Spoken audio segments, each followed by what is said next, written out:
لە هەرێمی کوردستان کۆچی گەنجان و لاوان بۆ هەندەران ساڵ لە دوای ساڵ ڕوولاڵکشانە. ئامارەکانی فدراسیۆنی سەرتاسەری پەنابەرانی عێراق بۆ 6 مانگی ئەمساڵ دڵتەزێنە.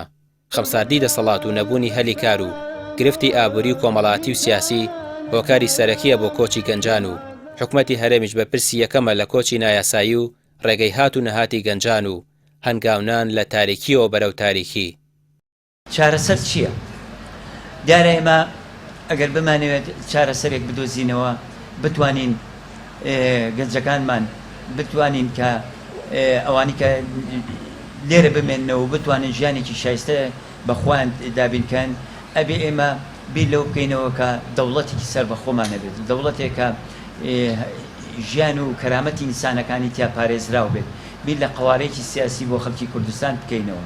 چونکە لە ڕاستەیەوەی کە ئێمە پەرلەمانێکی شکڵی هەیە کە هیچ کارەیە و بێدەسەڵاتترین دامەزراوەی حکوومەتی هەرێمە ئەبینین جگەلەوەی کە گەندەڵی و فەسادێکی لە ڕادەبەدەری تایە هیچ کارە بۆ هیچ ئومێدێکی بە خەڵکی کوردستان و گەنجانی ئەم وڵاتە نەبەخشیوە.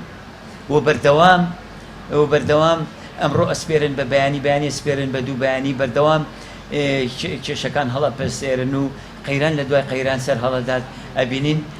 بۆیە گەنجانێکمان ئەبینین لە بەردەمی ناخۆیان ئەسووتێنن، لە بەردەم کێشەی سەدان خێزانی کوردستانی ڕۆژهەڵاتەیە کە تا ئێستا جواب و وەڵامی پێ نەدراوەتەوە.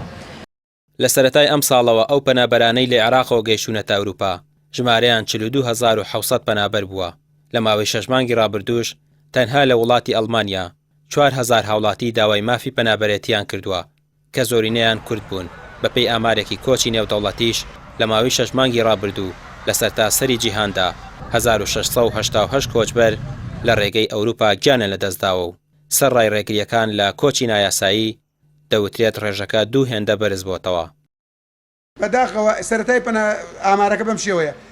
دیارە لە سەرەتای ئەم ساڵەوە ئەو پەنابەرانی کە تا ئێستا گەشتنەوە ئەوروپا 42726 پەنابەر بۆ داوای پەنابەریان لە وڵاتانی ئەوروپا کردووە و 27601 پەنابەران لە ڕێگەی دەریاوە گەشتنەوە وڵاتانی ئەوروپا و 15125 کەسیان لە ڕێی وشکانیەوە بەرە ئەوروپا گەشتون و زۆرترین وڵات بە ینی بابڵێن وڵاتی ترانزیت کە بە تایبەتی ئێمە باسی هەرێمی کوردستان و عێراق و باڵێ سووریا و لیبیا دەکەین.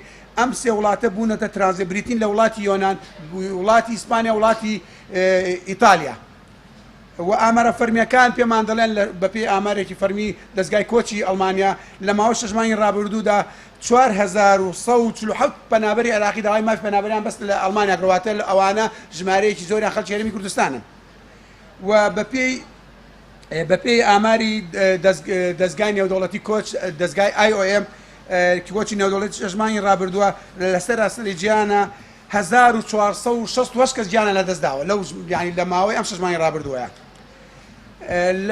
لەو ژمارەیە 813 کەسیان لە دەریای سپی گیانیان سپاردووە خنکاون.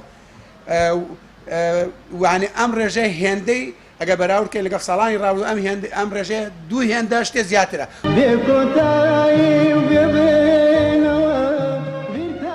ئەوەی وای کردووە گەنجان لە تاریکستانەوە بۆ تاریکستان هەنگاو بنێن و مەترسی ڕێگەی هەندەران بە گیانیان بکڕن بێ ئومێدبوونیانە لە دەسەڵاتی سیاسی کە زیاتر لە 30 ساڵە لەبەر بەرژەوەندەی خێڵ و بنەماڵەکانیان هیچیان بۆ خەڵکی پێ نەکراوە و جگە لە قسەی باخ و بریق کرداریان نەبووە. بۆیە گەنجان ڕێگەیەک دەگرنە بەر کە خۆشیان ئەو سەریان لێ دیار نییە. ڕامیار عوسمان، کەناڵی پەیام، سلێمانی.